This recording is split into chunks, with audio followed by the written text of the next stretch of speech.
RG masala. ಎಂತ ಅಡಿಗೆಯ ರುಚಿಯಾಗೋ ರಹಸ್ಯವು 20 ರೂಪಾಯಿ. ಕಾವೇರಿ ಕೊಳ್ಳದಲ್ಲಿ ಉತ್ತಮ ಮಳೆಯಾಗ್ತಾ ಇರೋದ್ರಿಂದ ತಮಿಳುನಾಡು ಕೇಳಿದ್ದ ನೀರನ್ನು ಈಗ ನಾವು ಆಟೋಮೆಟಿಕ್ ಆಗಿ ಪ್ರಕೃತಿದತ್ತವಾಗಿ ಹರಿತಾ ಇದೆ. ಕಾವೇರಿ ಕೊಳ್ಳದಲ್ಲಿ ವರುಣನ ಕೃಪೆಯಿಂದಾಗಿ ತಮಿಳುನಾಡಿಗೆ ನೀರು ಹೋಗ್ತಾ ಇದೆ. ನೋಡಿ, ತಮಿಳುನಾಡಿಗೆ ಕಳೆದ 3 ದಿವಸದಲ್ಲಿ 3.7 TMC ನೀರು ರಿಲೀಸ್ ಮಾಡಲಾಗಿದೆ. ಬಿಳಿಗುಂಡ್ಲು ಮಾಪನದಲ್ಲಿ ನೀರು ಬಿಡುಗಡೆ ಬಗ್ಗೆ ಮಾಹಿತಿ, ಯಾಕೆಂದರೆ ಕಬಿನಿ ಡ್ಯಾಮ್ ತುಂಬಿದೆ, ನೀರು ಬಿಡಲೇಬೇಕು, ಬಿಡ್ತಾ ಇದ್ದಾರೆ. ಆ್ಯಕ್ಚುಲಿ ಅವ್ರು ಕೇಳಿದ್ದು 15 ದಿನದಲ್ಲಿ 4.5 TMC ನೀರಿಗೆ ಬೇಡಿಕೆ ಇಟ್ಟಿದ್ರು. ಅಂದರೆ ಪ್ರತಿನಿತ್ಯ 3,500 ಕ್ಯೂಸೆಕ್ ನೀರನ್ನು ಬಿಡಿ ಅಂತಂದ್ಬಿಟ್ಟು.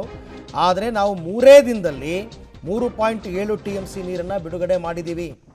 ಆದರೆ ಈಗ ಅವರು ಬೇರೆ ಖ್ಯಾತೆ ತೆಗೆದಿದ್ದಾರೆ. ನಮಗೆ ಅಷ್ಟು ಸಾಕಾಗಲ್ಲ, ನಿಮ್ಮಲ್ಲಿ ಮಳೆ ಚೆನ್ನಾಗಿ ಆಗ್ತಿದೆ, ನಮ್ಮದು ತಿಂಗಳದು ಕೋಟಾ ಏನಿದೆ ಅದನ್ನು ಕೊಡಿ ಅಂತ ಕೂತಿದ್ದಾರೆ ಅವರು. ನೀವು ಜುಲೈನಲ್ಲಿ ಕೊಡಬೇಕಾಗಿರೋ 30 TMC ನೀರು, ಆಗಸ್ಟಲ್ಲಿ ಕೊಡಬೇಕಾಗಿರೋದು ಎಲ್ಲನೂ ಬಿಡಿ ಅಂತ ಕೂತಿದ್ದಾರೆ. ಸುಪ್ರೀಂ ಕೋರ್ಟ್ಗೂ ಹೋಗಿದ್ದಾರೆ ಈಗಾಗಲೇ. ಅವ್ರು ಕೇಳ್ಕೊಂಡಿದ್ದು ಆವಾಗ ಮಳೆ ಇರಲಿಲ್ಲ ಅಂತ 3,500 ಕ್ಯೂಸೆಕ್ ಪರ್ ಡೇ ಕೇಳಿದರು.